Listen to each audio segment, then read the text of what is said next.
Irmãos e irmãs, damos graças a Deus pelo privilégio que nós temos de estarmos juntos e como povo de Deus, nos juntando para apreciar a leitura da palavra do Senhor e também para meditar um pouco sobre aquilo que nós vamos ouvir hoje aqui.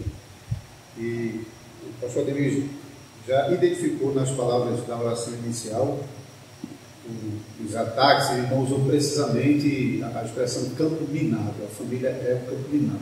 E, de fato, foi precisa a escolha dessas palavras, porque família, de fato, o diabo tem usado como um campo minado, porque às vezes você olha, pode estar tudo bonitinho, mas pisa em falso, você vai ver que realmente a desgraça às vezes toma conta. Então nós, como crentes, homens e mulheres de Deus, devemos ser prudentes, cuidadosos, para com todo o zelo nós dirigirmos as nossas casas conforme a vontade do nosso Deus e com o fundamento que é a palavra de Deus. E é para isso que eu chamo a atenção dos irmãos. Eu quero começar com uma leitura de um texto bem conhecido. Na verdade, eu não vou expor esse texto, mas eu quero partir dele. Deuteronômio capítulo 6, texto que vocês provavelmente já conhecem de cor, já podem mencioná-lo. Texto que os judeus usavam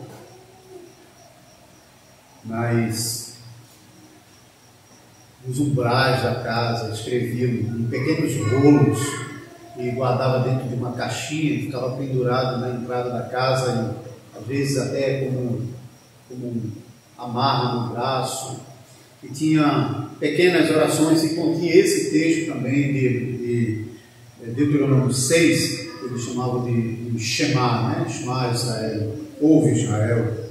Então os primeiros versículos 4 a 9, nós lemos assim: ouve Israel, o Senhor nosso Deus é o único Senhor.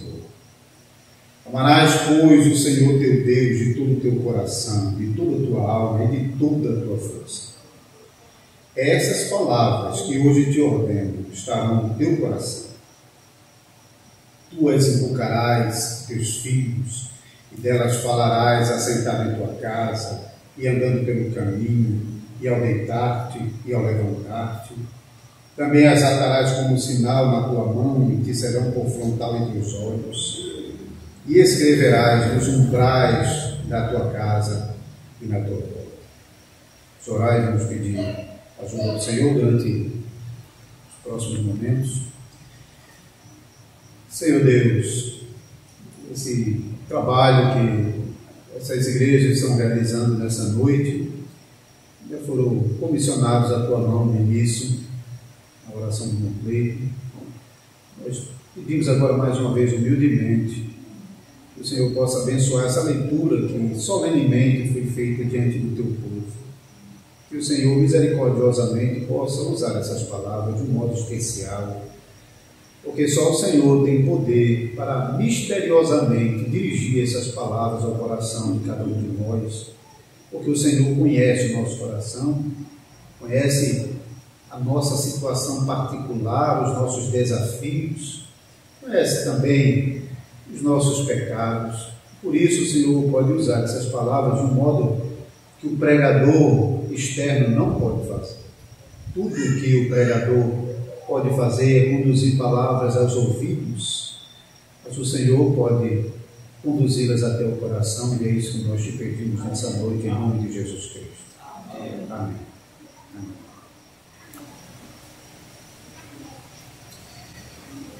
Queridos irmãos, nesses versículos que nós lemos, eu chamo a sua atenção, em primeiro lugar, provavelmente na sua Bíblia, quando você lê a palavra Senhor, dos versículos 4 a 9, você lê a palavra Senhor com letra maiúscula. Não é isso que está assim na sua Bíblia? Provavelmente a maioria das Bíblias fazem isso, em português. De vez em quando você vai ver a palavra Senhor escrita de modo regular, a primeira maiúscula e o restante em minúsculo. E de vez em quando você vê lá toda em maiúsculas. Quando você vê em português, na sua Bíblia, especialmente se for revista atualizada, se a revista corrigida também faz isso.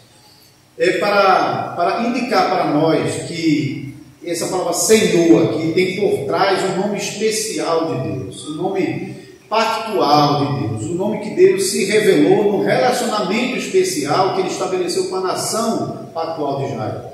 Então, esse nome Senhor, Yahvé, Jeová, Adonai, é um nome especial de Deus. E na orientação do capítulo 6 de Deuteronômio, quando Moisés alerta o povo sobre a sua responsabilidade de instruir os filhos, ele entrega essa responsabilidade no contexto do relacionamento pactual de Deus com o seu povo. É nessa direção que nós vamos seguir nessas palestras que nós teremos aqui hoje à noite. E durante essas palestras eu vou mencionar alguns tópicos. Como sempre acontece, nós nunca conseguimos guardar tudo, mas a minha oração é para que Deus realmente possa usar algumas coisas que serão faladas para fixar na mente de vocês, de maneira que vocês possam voltar para casa e, como marido e mulher, conversarem mais sobre esses aspectos. E eu oro para que Deus possa realmente despertar o coração de vocês para aquilo que ouvirão de modo reduzido nessa noite. Então a minha ideia não é desenvolver esses aspectos, algumas coisas eu vou somente mencionar mesmo, com a esperança de que isso realmente chame a sua atenção e você possa realmente ir para casa e então durante a semana você meditar mais sobre essas coisas. Eu sei que são duas palestras, então eu vou ter que juntar dois pontos em uma e na outra eu fico com outro ponto, mas os três tópicos que eu quero tratar nessa noite é o dever bíblico dos pais de educar os filhos, então isso fala da responsabilidade dos pais. Em segundo lugar, eu quero falar sobre o conteúdo dessa educação e sobre esse conteúdo eu quero tocar brevemente na confessionalidade da igreja, que deve ser o arcabouço dessa educação. E, por fim, de um modo mais prático, falar um pouco sobre o treinamento dos nossos filhos para a batalha da fé. Então, naquele momento eu vou falar brevemente sobre onde e como a educação deve acontecer. Então, em primeiro lugar, o dever bíblico dos pais de educar os filhos no caminho do Senhor. Notem os irmãos, mais uma vez, quando no versículo 4 nós lemos: ouve Israel, o Senhor nosso Deus é o único Senhor. Esse ouve aqui não é somente o que está acontecendo agora, a gente está ouvindo sons, hein? Ouvir aqui é presta atenção, Israel.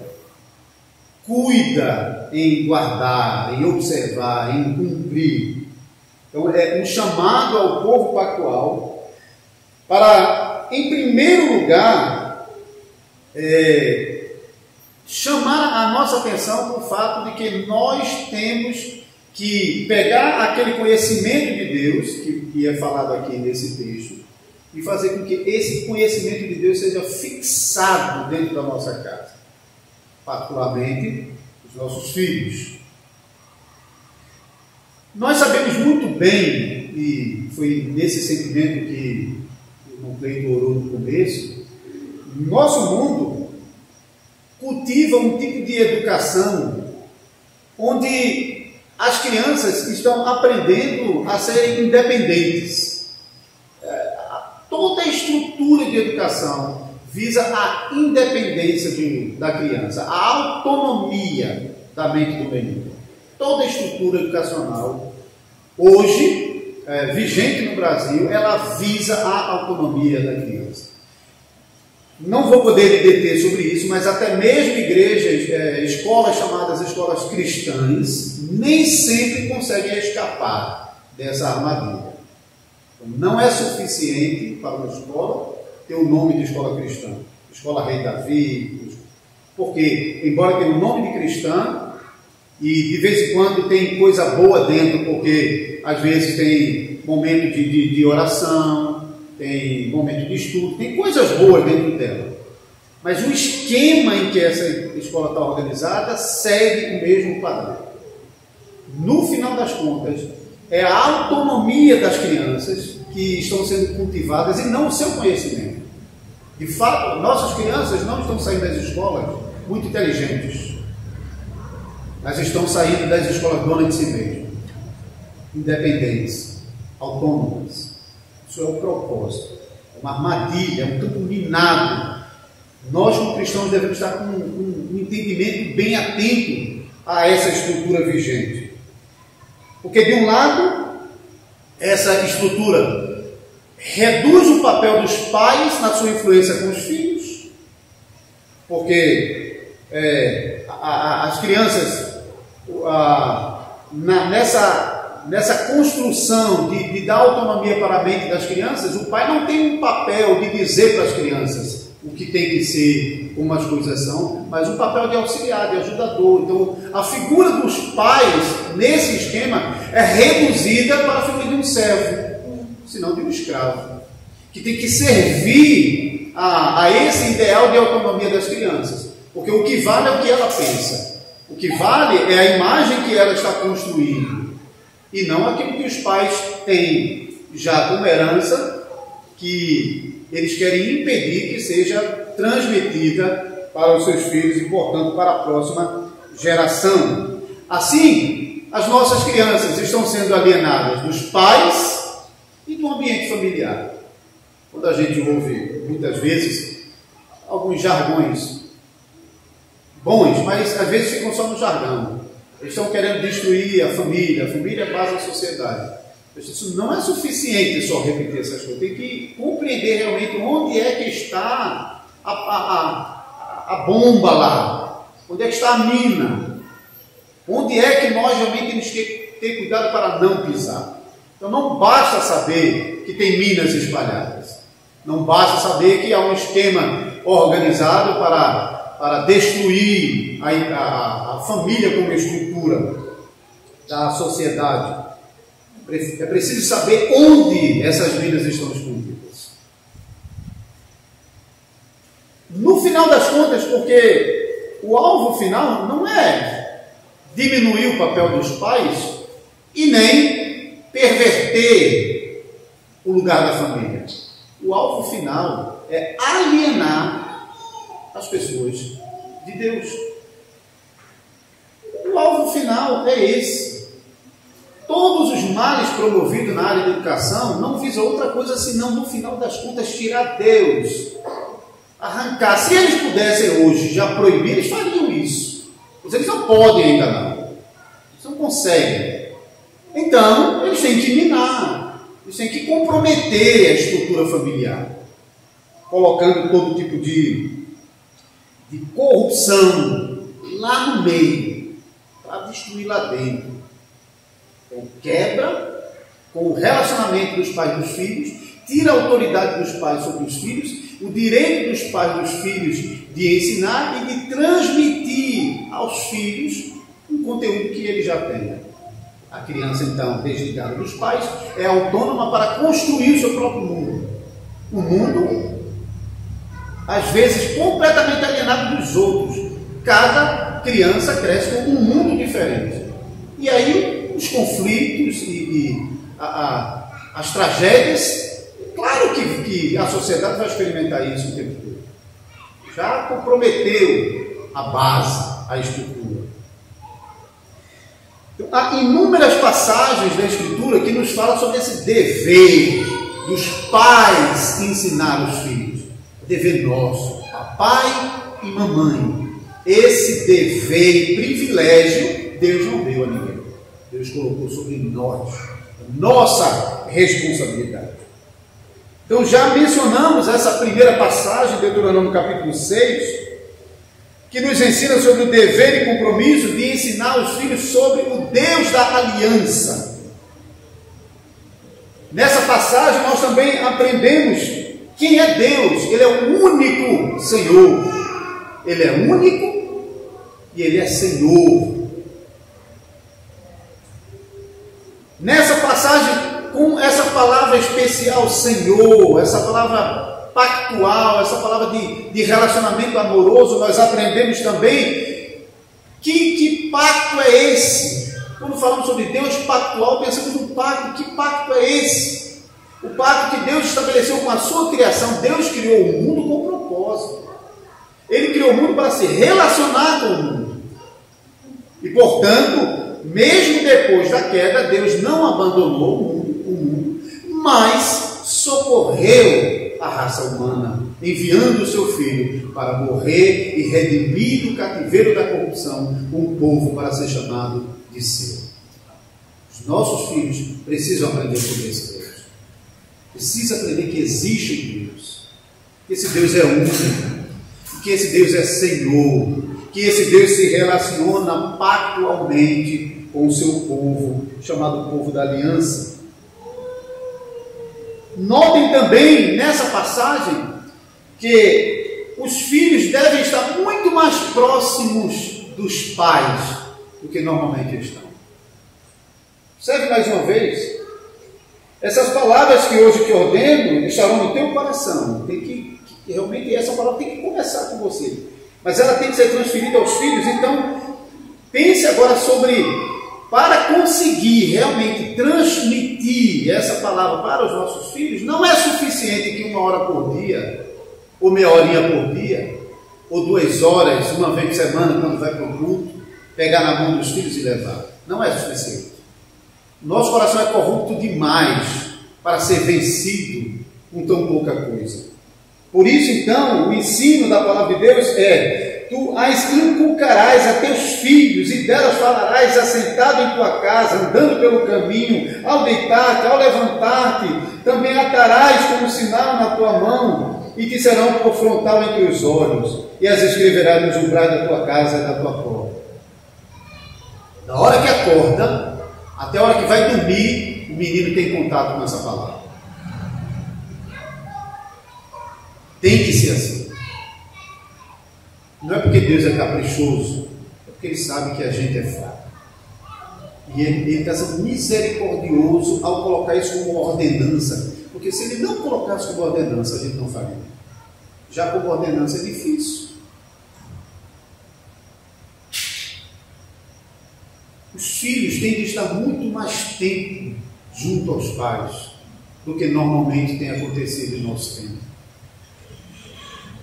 Esse dever de educar os filhos realmente pode ser muito difícil, pode ser desafiador. Quem tem filhos aqui, pequenos ou maiores, eu tenho 5 filhos, já tenho um filho com 24 anos, mas tenho um pequeno com 3 anos recém-completados. Eu sei que é difícil, é um desafio enorme, mas quanto mais tempo nosso filho passar longe de nós, menos chance você terá de inculcar a palavra de Deus na mente e no coração dele. Então cabe a você pensar o que eu tenho que fazer, o que eu preciso fazer, o que eu posso, o que eu consigo fazer. E se põe aos pés do Senhor e clame por misericórdia. Eu tenho certeza que Ele vai lhe conceder graça para que você faça mais do que tem feito até agora. Dever de educar os filhos inclui ensiná-los no caminho do Senhor. Talvez alguém se lembre do Provérbios, que fala sobre isso. Em Provérbios 22, 6. Ensina o menino no caminho que deve andar. Esse caminho, é claro, fala em primeiro lugar sobre a obra da salvação de Jesus Cristo, porque nós não podemos entrar nesse caminho pelos nossos próprios atos, pela nossa própria força e capacidade. Nós somos completamente dependentes do nosso Salvador Jesus, que abriu o novo e vivo caminho para nós pela sua carne, quando morreu na cruz do Calvário. Mas ser introduzido nesse caminho significa também que nós não estamos fora do caminho onde a vontade de Deus não prevalece. Nós estamos no caminho onde a vontade de Deus é o pavimento no qual nós pisamos. Portanto, fala sobre uma vida cristã que é de acordo com a vontade de Deus. As duas coisas coincidem. Não há salvação sem uma vida cristã que coincida com a vontade de Deus, como não há vontade de Deus para aquele que não é salvo. E note, quando nós falamos sobre caminho, a gente fala sobre o caminho que leva para algum lugar, né? Ninguém entra no caminho para ficar andando, só se ele for louco. Se ele não for louco, ele entra no caminho porque ele quer chegar em algum lugar. Eu segui um caminho para chegar até aqui agora. E esse caminho nos leva para Deus. Quando o sábio diz, ensina o menino no caminho que deve andar, é porque ele sabe que esse é o caminho que vai levar para Deus.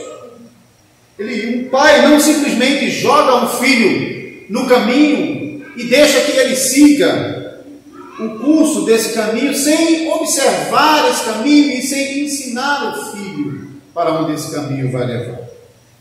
Como também pais cristãos não podem ensinar os filhos em qualquer caminho, só há um caminho. Nós sabemos, só há um caminho.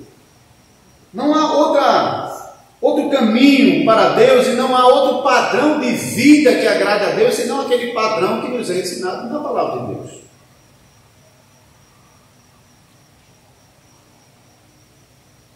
Outro texto que nos dá também alguma orientação sobre o dever de ensinar o conhecimento de Deus vem de 2 Timóteo capítulo 3, versículo 16 e 17, é um texto que você também conhece, mas eu quero chamar a atenção para uma palavrinha especial que sai desse texto aqui.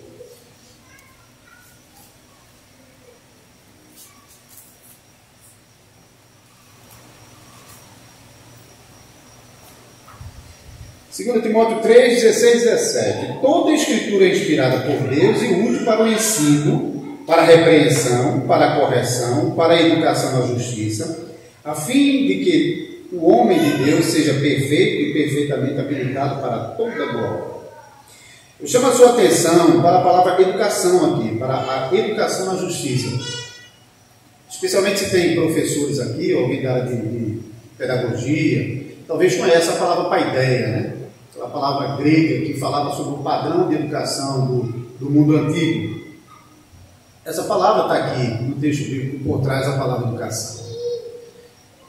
Mas quando a palavra de Deus fala sobre essa paideia, sobre essa educação na justiça, e eu vou voltar isso no finalzinho, falar sobre o treinamento dos nossos filhos na batalha da fé, essa palavrinha educação aqui é justamente esse treinamento. Os nossos filhos têm que ser treinados, mas treinados em quê? Na justiça. Que justiça é essa? A palavra de Deus. A justiça que salva. A justiça que pavimenta o caminho que leva a Deus.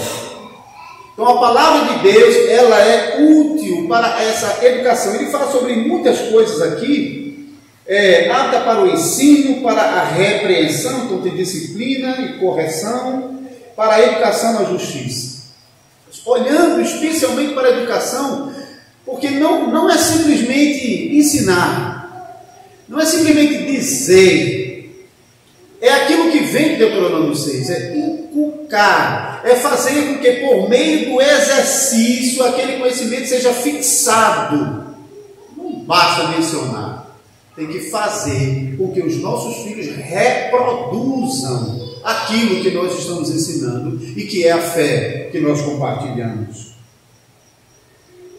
Então, os meios empregados na educação, nós lemos aqui sobre ensino, repreensão, correção, para a educação na justiça. Mas também o alvo a ser alcançado por esses meios empregados, a fim de que o homem de Deus seja perfeito e perfeitamente habilitado para toda boa obra.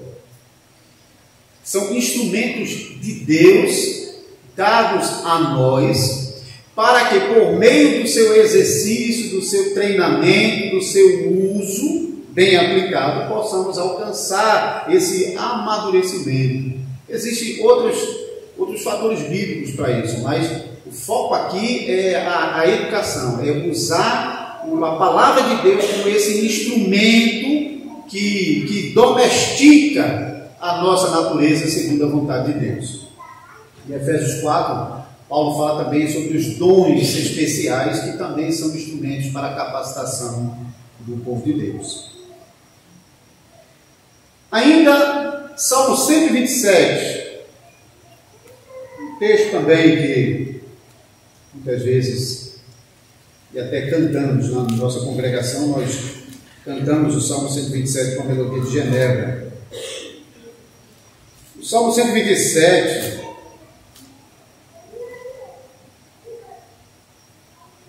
diz: se o Senhor não edificar a casa, em vão trabalham os que a edificam. Se o Senhor não guardar a cidade, em vão vigia a sentinela. Inútil vos será levantar de madrugada, repousar à tarde e comer o pão que penosamente granjeastes. Aos seus amados ele o dá enquanto dobra. Herança do Senhor são os filhos, o fruto do ventre se dará. Como flechas na mão do guerreiro, assim os filhos da mocidade.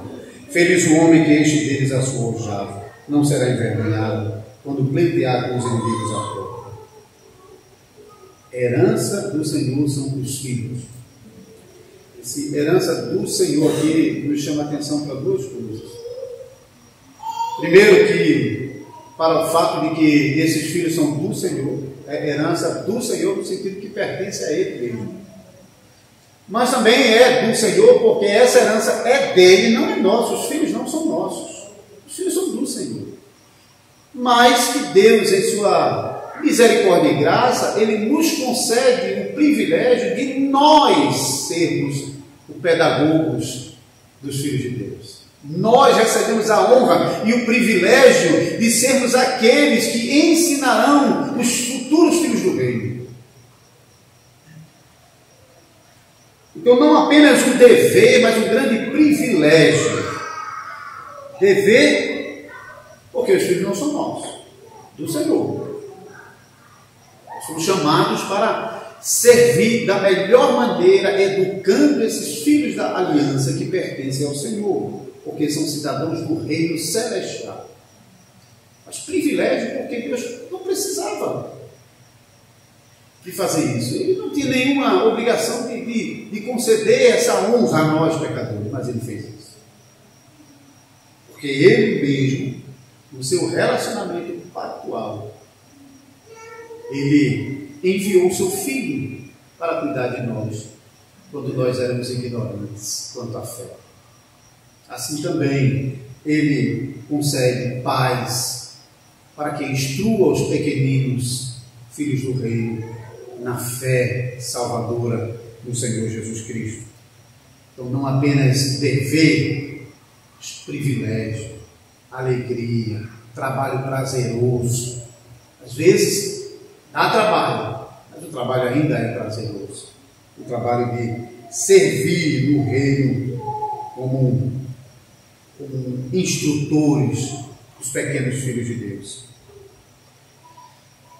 Então, eu quero completar essa primeira parte da palestra observando o seguinte: certo, nós temos que ensinar, é nosso dever. Quem tem que fazer isso somos nós. Não temos que entregar esse dever na mão de seu ninguém. Nós podemos usar vários recursos para nos auxiliar na tarefa de instruir os nossos filhos. Quem tem condição pode pagar até professor particular, isso não é problema. Desde o mundo antigo, pense nos pequenos que eram criados aos pés dos rabinos em Israel. Paulo foi criado aos pés de Gamaliel. E era muito comum que pais mais abastados colocassem os filhos aos pés de grandes sábios. Isso não é problema. Mas os pais nunca transferiam a sua responsabilidade na educação dos filhos a esses gurus, a rabinos, a mestres. A responsabilidade é dos pais. Então, no cumprimento de sua responsabilidade para transmitir o conhecimento do Senhor aos nossos filhos, então nós temos que pensar sobre o conteúdo daquilo que nós vamos transmitir aos nossos filhos. Isso fala sobre nossa confessionalidade. Sei que nós somos de igrejas diferentes e, portanto, nós temos explicações diferentes sobre muitos assuntos da palavra de Deus. Isso não vem ao caso. O ponto é que nós temos que ser zelosos naquilo que nós ensinamos a nossos filhos. Não podemos deixar que os nossos filhos aprendam sozinhos. Isso é um vício que já vem embutido do pensamento escolar dos nossos dias. O pensamento escolar, em boa medida, é um pensamento onde os nossos filhos recebem um conteúdo fora do ambiente da casa dos pais e eles processam esse ambiente de modo subjetivo. Por isso é que cada criança, então, tem a liberdade de pensar e de interpretar os fatos, muitas vezes, segundo o seu próprio entendimento. Isso está afetando a nossa sociedade de uma maneira arrasadora mesmo. Nós vivemos uma época onde o que está escrito não tem mais valor. O que tem valor é aquilo que eu estou lendo. Não é o que está escrito. Até a gente está vendo que até no âmbito judiciário isso está acontecendo. Então, não interessa o que a nossa Constituição diz, mas como eles estão lendo. Isso é o que importa. Esse subjetivismo é marcante do pensamento pós-moderno que a gente vive. É característico da nossa época. Não é o que está escrito. Não interessa o que a pessoa pensou quando escreveu.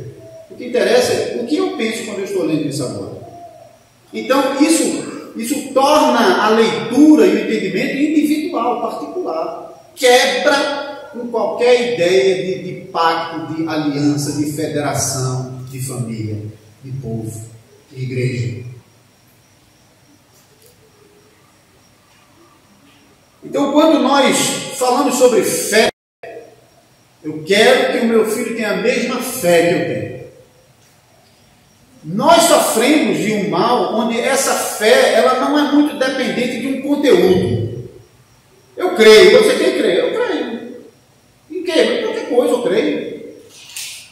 Então, assim, é um pensamento que não é tão importante em que eu creio. Eu simplesmente creio. Eu não sei se vocês já perceberam que a própria palavra de Deus faz uma distinção entre o ato de crer e aquilo em que nós cremos. Nós somos crentes, nós cremos, ou seja, nós confiamos, nós abraçamos com confiança, mas nós cremos e abraçamos com confiança alguma coisa, Cristo, com tudo que é de Cristo. Então a nossa fé não abraça o vazio e nem abraça qualquer coisa. Infelizmente, há uma questão de ênfase que não vem de hoje, não. Isso vem muito tempo atrás. Se você vai estudar, você vai ver que a igreja, ela, depois dos apóstolos, ela perdeu o equilíbrio que a palavra de Deus nos dá entre a fé enquanto confiança e a fé enquanto conteúdo. Por exemplo, em João 3, diz que todo aquele que nele crê terá não entra mais em condenação, mas será a vida eterna. Então tem que crer, tem que abraçar, tem que confiar, mas ao mesmo tempo tem que confiar em quem? Em Cristo Jesus. Judas, versículo 3, fala sobre a fé que de uma vez por todas foi entregue aos santos. Você já imaginou a fé sendo entregue como se fosse alguma coisa? Já pensou nisso? Como a gente pode falar da fé sendo entregue como se fosse alguma coisa? Porque a fé que Judas está falando é o conhecimento, é o Evangelho, é a palavra de Deus, é a pregação apostólica, é o conteúdo. Quando nós cremos, nós não cremos no nada. Nós cremos no que a palavra de Deus diz. Se você for para Hebreus 11 e a definição de fé, nos primeiros versículos, quando diz que fé é a convicção das coisas que não se vê, a certeza dos fatos que se esperam, logo em seguida ele diz, pela fé, cremos que o mundo foi criado pela palavra de Deus. Então não basta dizer, fé é crer nas coisas que se esperam. E aí isso pode ser qualquer coisa? Aquilo que se espera pode ser qualquer besteira? Não. Ele vai dizer logo em seguida, qual o conteúdo da fé? É o restante do capítulo 11 de Hebreus. Pela fé ele crê em tudo que está escrito. Pela fé a palavra de Deus diz que o mundo foi criado por nada. Pela fé, Abraão creu sair da sua terra, indo para uma terra que ele desconhecia. A nossa fé, irmãos, tem conteúdo. Não basta apenas instigar os nossos filhos a crerem, a serem religiosos, se eles não sabem que eles estão crendo. Mais uma vez, voltando a Deuteronômio 6, nós devemos inculcar em nossos filhos a palavra da fé. A fé não se apoia em nada. A nossa fé se direciona para Cristo, apoiada na palavra de Deus, no Santo Evangelho, que nos é proclamado dominicalmente nos cultos, quando nós estamos reunidos aqui, e também quando nós estamos vivendo esse Evangelho em nossas casas. Então é preciso ter esse equilíbrio. A igreja, no passado, já desde o período depois dos apóstolos, ela enfatizou demais a fé enquanto essa confiança. Não importava muito o que a pessoa ia crer. Ele não era muito exigido sobre o que ele ia crer. E até desenvolveu, dentro da igreja de Roma, o conceito daquela fé incipiente e que a pessoa crê no que a igreja diz. Não precisa... Você não entenda, não tem problema. Você crê no que a igreja está dizendo. Crê que a igreja tem a verdade, isso não é verdade, pronto. Você crê na igreja, então a fé você alcança. Não teve muita preocupação. Infelizmente, as igrejas ainda hoje sofrem com isso. Infelizmente, esse desequilíbrio ainda continua em nosso tempo com igrejas que não estão dando prioridade ao conteúdo da nossa fé. E continuam com a mesma ênfase antiga de supervalorizar a expressão, o ato de crer, que eu não estou dizendo que é errado, estou dizendo que tem que ter equilíbrio entre o ato de crer e o conteúdo da fé. Porque se tem dois problemas aqui. Se há uma ênfase sobre essa fé sem o conteúdo, isso vai levar a espiritualismo. Certo? Vai levar a espiritualismo e a misticismo. Porque ele vai sempre procurar alguma coisa para apoiar-se. Do outro lado, eu não posso ficar só com o conteúdo, por melhor que seja, por mais bonitinho que seja, por mais perfeitinho que seja. Rapaz, essa doutrina é a coisa mais linda do mundo. Se eu não creio nela, isso também não serve. Vai me levar ao formalismo, ao costume. Então, de um lado eu posso cair no erro de ter a doutrina certinha, o conteúdo da fé lá intacto, preservada, mas eu não creio nisso no coração. Então, é só forma. Do outro lado, alguém acha que é possível crer mesmo se não tem o conteúdo correto, adequado. Isso é espiritualismo. Paulo mais de uma vez falou sobre isso. Ele disse: os judeus têm zelo de Deus, mas sem entendimento. Se esse zelo for suficiente, ele não diria que os judeus tinham que se salvar. Não era suficiente o zelo sem a verdade. Mas ele também diz aos crentes coríntios, no final do capítulo 14, se alguém aqui se julga espiritual, então crê que o que eu estou dizendo é mandamento do Senhor. Então a sua fé tem que se apoiar sobre esse mandamento. Não existe uma fé expressa sem a palavra de Deus como fundamento. Temos que criar esse equilíbrio. Se, como igrejas cristãs, como pais comprometidos em fazer com que os nossos filhos conheçam a Deus em verdade, do modo como Deus se revela em sua palavra, então nós vamos orar para que Deus desenvolva a fé no coração dos nossos filhos, porque isso aí não somos nós, não. Nós não vamos fazer isso. Eu não vou conseguir. Eu não tenho como fazer o meu filho crente. Eu não tenho como transformar meu filho de um pecador em um servo de Deus. Eu não tenho esse poder. Eu tenho que orar e usar os meios para Deus usar para operar esse milagre. Agora, como meios, eu tenho responsabilidade como pai, minha esposa, como mãe das crianças, de todos os dias inculcá-las com essa palavra. Todos os dias fazer com que nossos filhos ouçam essa palavra, no primeiro momento que acordam na nossa mesa, até o momento antes de dormir. Eles têm que ser encharcados com a palavra de Deus. Não é suficiente que a gente tenha de vez em quando um momento com os nossos filhos. Não é o suficiente. Porque o mundo, o diabo e a própria natureza corrompida dele não dão descanso. De dia e de noite, até domingo estão atormentando as nossas crianças. E a nós também.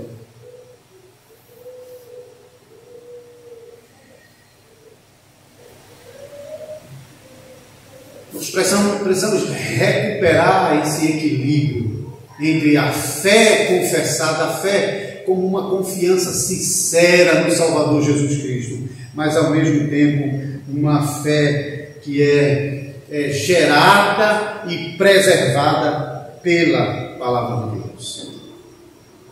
Se alguém está anotando, então, Efésios 1, 17, 20, 2, 8, Romanos 10, 14, são textos que mostram que a nossa fé é gerada pela Palavra e sustentada pela Palavra.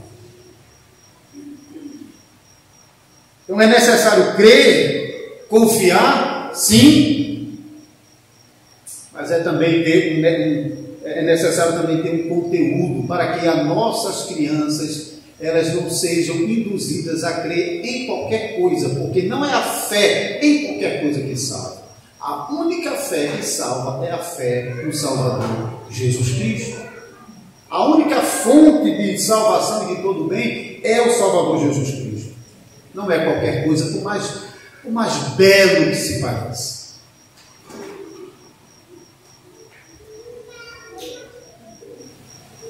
Ainda chegamos aqui perto da conclusão, sabemos que temos que ter um conteúdo para a nossa fé. Esse conteúdo é a Palavra de Deus. Mas o fato é, irmãos, que não é tão simples para nós lermos a Palavra de Deus e confessarmos todo mundo a mesma coisa. Nós somos pecadores fracos. E quando nós estamos lendo e interpretando a Bíblia, nós temos a tendência de sermos exatamente como os subjetivistas do nosso tempo. Nós temos a tendência de querer ler e interpretar do nosso jeito. A gente quer que a Palavra de Deus diga o que a gente quer. Ela tem que nos favorecer. É uma inclinação da gente. Você vai perceber isso, por exemplo, em pessoas que... Eu vou dar um exemplo grotesco, tá? Grotesco, só para os irmãos entenderem, porque eu tenho um exemplo pontual em mente. A pessoa passa a vida inteira dizendo que se ele se separar, ele não pode casar de novo. Passa a vida inteira confessando isso. Aí ele vai se separar. Não está aguentando ficar sozinho. Aí agora ele diz, não, mas veja bem, tem certas situações que é possível se casar. Agora, a Bíblia tem que dizer para ele o que ele precisa ouvir nas suas circunstâncias. Isso é a nossa tendência. Nós temos muita dificuldade de nos encurvarmos, nos prostrarmos diante da Palavra de Deus, sem ressalva e sem reserva, com os 4 pneus murchos, e aceitar a verdade da Palavra de Deus, mesmo que seja dura para nós. Por isso, nós precisamos que essa verdade da Palavra de Deus, ela seja confessada pela igreja de modo uníssono. A igreja, desde o princípio da era cristã, lutou por isso, para que a igreja tivesse uma só voz na confissão. Por isso surgiram os documentos antigos. O credo apostólico foi uma tentativa da igreja de juntar todo mundo e dizer, a gente precisa confessar isso aqui. Quem não confessa isso aqui não pode ser um cristão autêntico. O mundo foi passando, o tempo foi passando, e as complexidades quanto ao entendimento das doutrinas bíblicas foram aumentando, e os credos já não eram mais suficientes, então as igrejas sentiram a necessidade de desenvolverem outros conjuntos de textos para definir com mais precisão a doutrina, para que a igreja continuasse confessando a verdade e não se perdesse ali nos limites da palavra de Deus. Então assim surgiram as confissões. Quando a gente hoje para algumas igrejas, falar sobre credos e confissões parece uma coisa tão estranha. Primeiro porque alguns dizem que isso é como a igreja romana, como se a igreja de Cristo começasse com Roma. A igreja de Cristo já era a igreja de Cristo antes de Roma corromper o nome de igreja. E corrompeu também essa boa prática de ensinar desde o princípio. Até Romanos 10 a gente já vê o esboço desse resumo da doutrina, quando o apóstolo Paulo diz lá que com a boca se confessa para a justiça e com o coração se crê. Essa tentativa de expressar de forma resumida o conjunto da fé, para que sem esses limites nós não fiquemos soltos às nossas próprias ideias. Como igreja aqui, como igreja batista, vocês têm que estar unidos em uma só doutrina. Nós entendemos que há diferenças de igreja para igreja. Devemos lamentar isso, porque não era para ser assim, mas é a realidade debaixo do céu, por causa dos nossos pecados. Mas apesar dessas diferenças, ainda temos que lutar para que nós confessemos uma e só doutrina, e essa doutrina única é que deve ser ensinada aos nossos filhos. Nossos filhos não têm que ser ensinados em qualquer coisa ou em nada, tem de ser ensinado nas verdades da palavra de Deus. Portanto, nós temos que estabelecer os limites, os quais eles não podem ultrapassar sem tropeçar e cair.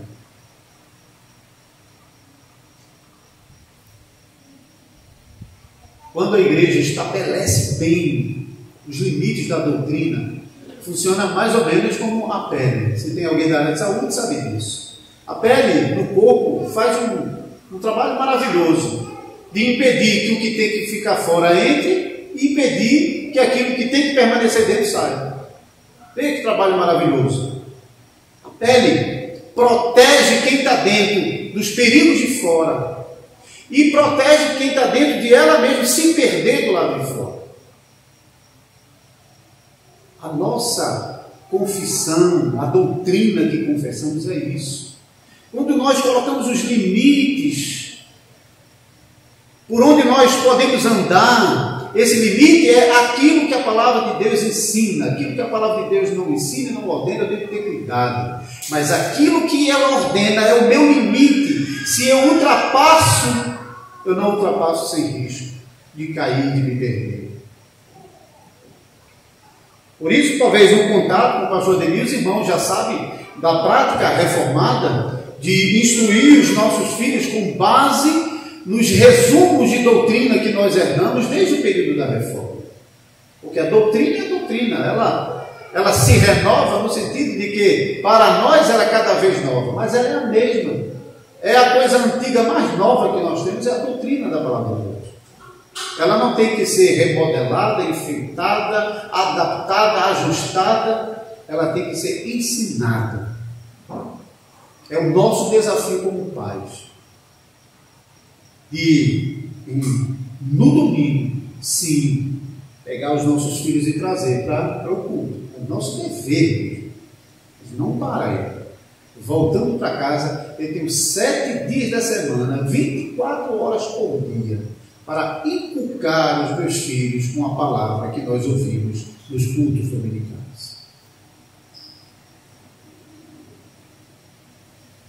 Só assim a gente terá alguma chance de reverter esse processo que é uma bola de neve gigantesca.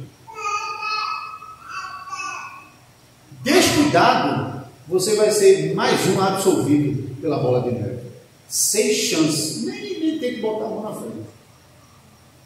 Você tem que se dar por avisado da existência dessa bola de neve, que é o programa desse mundo, para arrancar os nossos filhos da nossa mão.